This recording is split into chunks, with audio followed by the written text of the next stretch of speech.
Jeff, how do we preserve middle-class jobs in the computer age when computers are able to replace humans at so many jobs?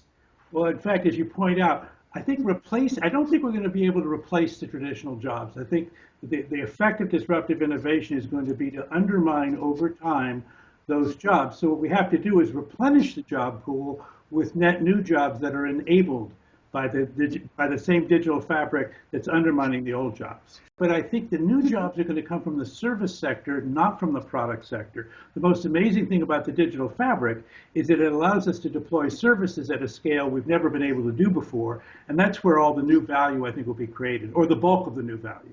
I think for traditional corporations, the new job creation in their world will come on the customer-facing side of their business and less on the manufacturing supply chain. Historically, we created the bulk of middle-class jobs in the supply chain. But now in the digital world, I think it's going to be on what we call the systems of engagement rather than the systems of supply. And so that would be sales, service, marketing, those kinds of jobs. Wherever there is trapped value in the old economic system, you can predict that disruptive innovation will try to find a way to release that trapped value.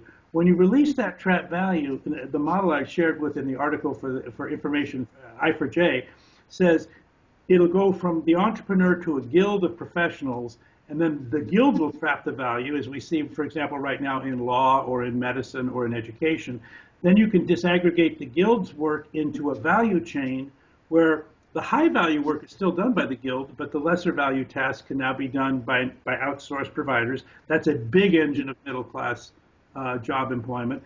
I think the private sector will always pursue more profit. So basically what you have to say is, where's the trapped value that's reducing the private sector's profits? How can they apply the digital fabric and the new digital employee to releasing more trapped value going forward? Right now, what we've discovered is there's an enormous, for example, I love the example of, say, Airbnb.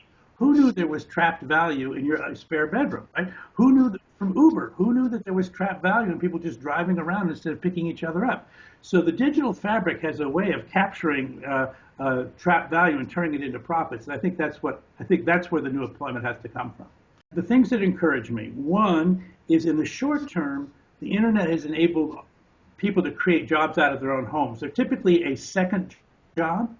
And so middle class income right now is actually a two-wage earner game where one still has benefits with an institutional employer and the other's probably working out of the home. But for example, I just heard a story the other day about a woman who was the manager of our local grocery store. She retired and started a dog walking business. She made more money in her dog walking business than she did as a manager of the store. And it's because she could use the internet to get the story out. She could organize her labor force relatively easily. I think in the short term, I think those kind of opportunities are there for the slightly more entrepreneurial person. And what about people who don't really have very good communication skills or very good interpersonal skills?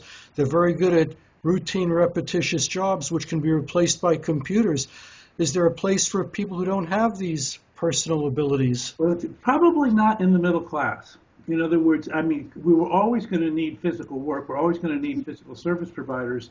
But the notion that can claim a middle class wage is increasingly improbable in an era of increasing digitalization and robotics.